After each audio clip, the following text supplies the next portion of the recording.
What's up, ladies and gentlemen? My giant forehead is back. I'm Aaron Nix, and I'm here to discuss Impact Wrestling. Cue that Titantron. So Impact Wrestling this week starts out with Fire and Flavor again. I'm thinking, oh, Jesus Christ, please, no more festival nonsense. It was a dumpster fire. It was bad. So this week I was looking for somewhat of a return to the form that I love about Impact Wrestling, and I got just that. This was a good match. Jessica Havoc versus Tasha Steelz, hard-hitting, physical. I'm really digging Jessica Havoc, especially as a singles talent, but also as a tag team talent with a beautiful Nevaeh, who is looking swole. I enjoyed this, and a lot of people keep saying to me about Jessica Havoc being a bit, not being a great worker or not being a nice person. Man, fuck off with that shit. You know, bring me some evidence or shut the fuck up. People spend way too much time on social media trying to peddle their issues. And frankly, I don't have time for it ultimately.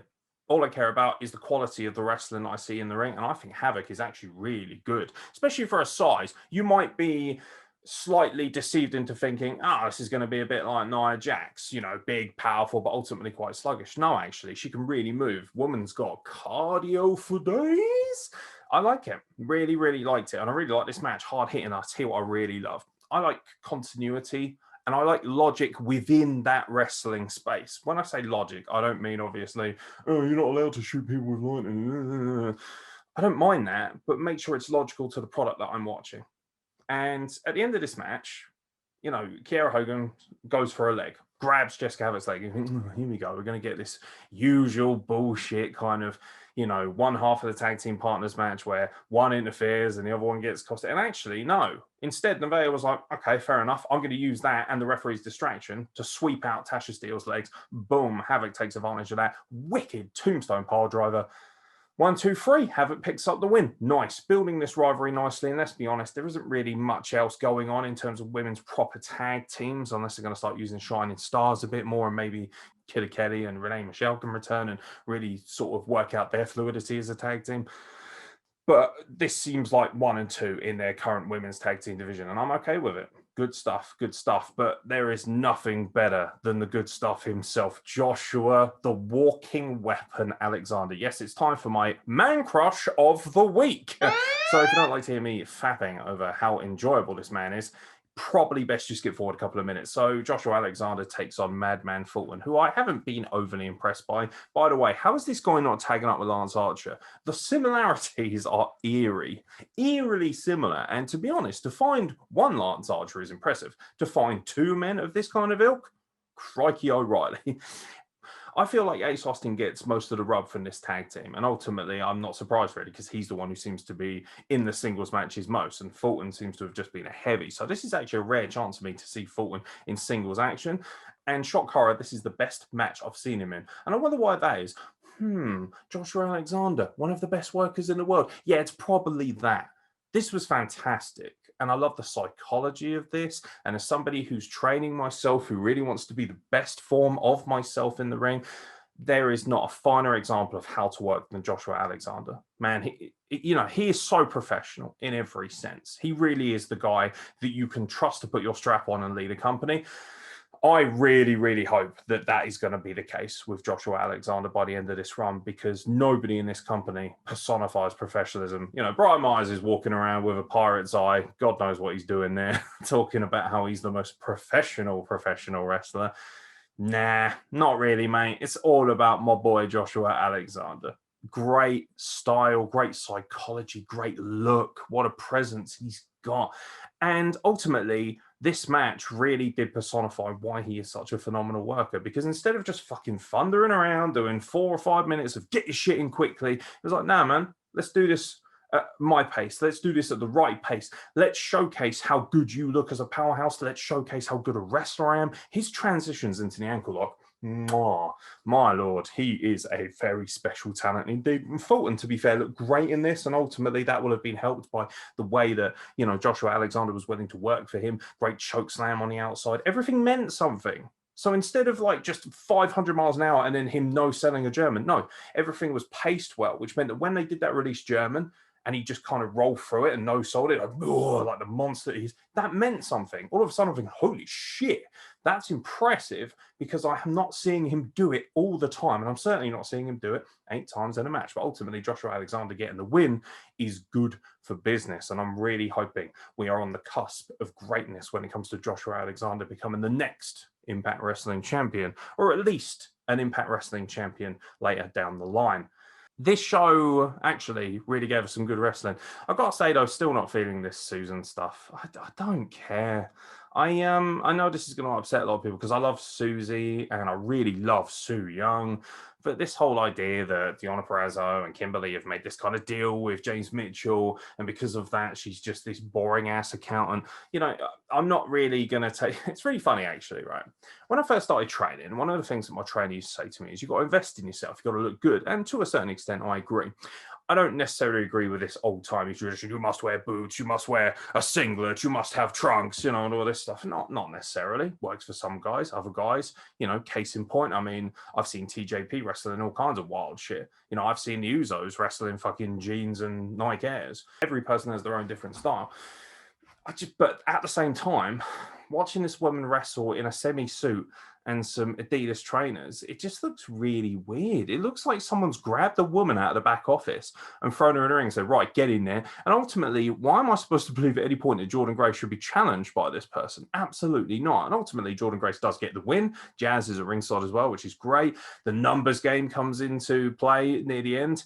And we get the return of another heavy hitter, ODB. Now, that's fantastic. I love ODB. Obviously, I'm an old school TNA fan, so it's great to see her back. However, ODB, Jazz, and Jordynne Grace, that's a little bit too lopsided to the point where you think, okay, it's going to be cool to see a 3-on-3 match to a certain extent. But at the same time, I'm thinking they really should be running these people over. Even Deonna Purrazzo, who is fantastic. And no offense to Kimberly, she's not a scrub, but ultimately she's not a superstar. You know, she's not on Deonna Purrazzo's level. And the idea is that Susan's gimmick is that she's essentially a Karen. So I'm thinking these three, you know, you're talking about two almost, well, one certifiable Hall of Famer, one potential Hall of Famer in the way you look at ODB. And of course, no doubt that Jordynne Grace will be a Hall of Famer many moons down the line. She's still a beautiful young lady. They should run them over. Simple as that. But I look to the X Division for good balance. Do you know why I love the X Division? Because they don't make every single match like this. This is why, for me, TNA/Impact has always had the very best in terms of the X Division when it comes to wrestling, because they leave these guys to do the crazy, high octane, high speed, high offensive matches, but they also still have pacing and good storytelling, which a lot of matches, case in point, Dynamite, where you got Top Flight or the Young Bucks, who are good workers, but they just move so quickly. I think, what's the point? It doesn't mean anything. TJP versus Rohit Raju. Mwah. This is obviously, you know, from a showcase standpoint, the match of the night. Absolutely fantastic. This could have been on pay-per-view. And what I like is the fact they really gave him a good amount of time to get going. Some of the transitions. TJP, by the way, is, you know, he doesn't need me to tell him, but he might be one of the most underrated workers of the last 20 years. This guy is so fluid, so smooth. You know, he's got that great, he's ridiculously good looking. You know, he's got such a great look. He's a little bit cocky, he's a little bit arrogant, but he's also very smooth. He's kind of got that James Bond appeal to him. You know, and he just looks great. He looks so smooth and professional and suave. Man crush alert, obviously, by the sounds of it. Rohit Raju is fantastic as well. I think, I'll be honest with you, I think because of the way he is presented, obviously being a part of the Desi Hit Squad and stuff like that, I think that turns people off a little bit. For some reason, there seems to be a stigma around Indian wrestlers or people with Indian descent or Indian background wrestling. I don't understand that. Maybe I'm just looking too far into it. Obviously, Jinder Mahal is one of my favorite wrestlers, so you know it's not on my side of things. And as you saw from my Superstar Spectacle review, I was gushing over the Indian talent that WWE are going to be using in the future. But I love Rohit Raju, but he's not alone. Last week he was talking to some random big frame of a gentleman, or at least we assumed it was a gentleman, and it was actually. It turned out to be the return of Mahabali Shera, who's looking just that little bit more, shall we say, offensive and aggressive. And I'll tell you what, now is the perfect time with WWE India looking to kick into gear soon, with obviously that Superstar Spectacle that I just mentioned, which you can check out the review of if you like, which is on our channel. It just feels like there's a real build and a real push to get Indian wrestling back on the map in the Western world. And I think using Mahabali Shira and Rohit Raju together is fantastic stuff. I think Rohit Raju is fantastic as this obnoxious, disgraceful heel, but he's so good. He can go like no one's business in the ring. And I like it, I must admit. I will reserve my judgment a little bit because I remember Mahabali Shira, when we first started doing this podcast, actually, I'm pretty sure he got Worst Wrestler of the Year from one of us. Very, very, very iffy as a worker, but I'm sure he's had plenty of opportunities to improve. And I look forward to seeing what he can do in this more menacing edge, especially if he's going to be the heavy, the guy who kind of does the dirty work for Rohit Raju. I think that works well. We also had Matt Cardona coming down to save the day. He saved Eddie Edwards, who was getting beaten up by Brian Myers. And the returning Hernandez, actually. They brought back, there was a real return of TNA flavor here, wasn't there? You had ODB, you had Mahabali Shira, and also Hernandez as well. Hernandez comes down to help Brian Myers. Don't really care, not really feeling the gimmick. Hernandez hasn't really been very good for quite a while now, especially since the OGs versus LAX rivalry, and he definitely felt like he's the weakest link in all of that anyway. I just think he's a little bit past his best.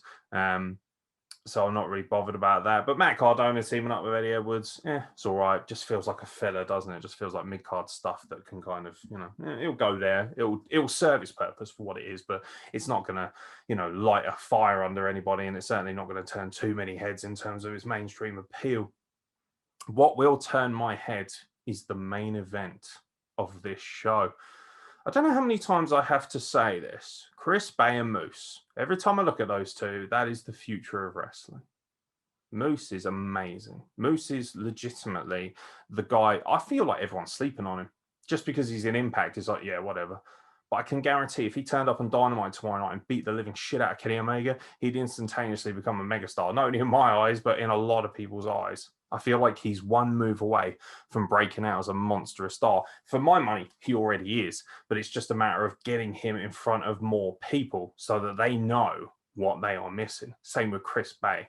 Chris Bay and Moose, for me, are the future of this business. For the next 10 years, I expect these two guys to be the motherfucking marquee warriors. I expect these guys to be outside on billboards because they are that good. Not only are they black excellence, but they are excellence personified in every sense. Color be damned. I love these two. I think they're fucking phenomenal. They teamed up to face Tommy Dreamer and Rich Swann, of course. Now, obviously, Tommy Dreamer and Rich Swann will be facing each other at No Surrender. Not really interested in that match. I know that Tommy Dreamer is not going to be Impact World Champion, but I am very interested in this match because anything with Moose, Rich Swann, and Chris Bay is money. These are three of the best wrestlers in the world. Do you know what? I see a lot of people, particularly on Black Twitter, and obviously it's not my place to say because I'm mixed race. I'm not black. Shock. But ultimately, I see a lot of people on social media saying, well, where's our representation in wrestling? There isn't enough of it. Watch Impact Wrestling. Stop being ignorant to the quality of wrestling that is over here. I keep saying this to people. I constantly see people watching WWE and saying, oh, it's about fucking time a black person won a rumble. Oh, a black person doesn't get this. A black person doesn't get that. Now, obviously, it's not my place to say what they should and shouldn't be outraged about. Ultimately, however, when I watch Impact, I see a lot of incredible people of color, not just black, Indian representation, Latin representation as well. You have African-American women's tag team champions. You have an African-American world champion. You have an African-American other world champion, if you classify the TNA World Championship as the belt, which of course I do because I don't want Moose to murder me. Even TJP, I believe, has Filipino descent. So, there's a lot here that suggests that this company really does take not only diversity seriously, but also believes in true equality. They're not champions because they're black. Obviously, it's great and it's a benefit, I'm sure, to their culture that they are. But ultimately, they're champions because they deserve to be, because they're the best in the company. And this match personified that. Chris Bay and Rich Swann's transitions, mwah. And even Tommy Dreamer, who's 50, and everyone thinks, oh, Jesus Christ, that geezer's old. But we do love him dearly, ultimately, because he's a nice guy. Even he looked great in the ring because he had guys like Chris Bay, Rich Swann, and Moose to bounce off of, who could help him elevate his game. He looked motivated. He looked hungry to impress in front of these three rabid young lions of professional wrestling. And it was a great match. And of course, we got the right result with Moose winning, because then it furthers this rivalry that is obviously building between Rich Swann and Moose, where Moose is, I feel like he's going to evidently catch the World Heavyweight Championship. What an image, by the way, at the end of this match. After he pins Rich Swann, he stands aloft, holding both of those belts up. That was a sick image. I love that.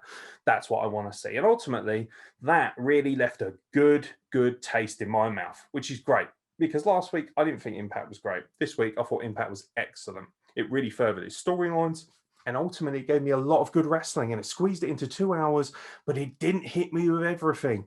Good pacing, everything was allowed to breathe, characters were able to get over. A couple of things were duds or weren't my cup of tea. That's always going to be the case in a subjective entertainment environment like this. But all in all, I thought it was excellent. Let me know what you guys think. I see you guys watching. I see you guys subscribing. Don't forget, we're so close to 200 subscribers. Once we get to that point, it is merch time. Do you want a German suplex, T? I know you do. Who doesn't like a good German suplex? Who doesn't like sneaking up on their friends and giving them a cheeky old German release? Boom!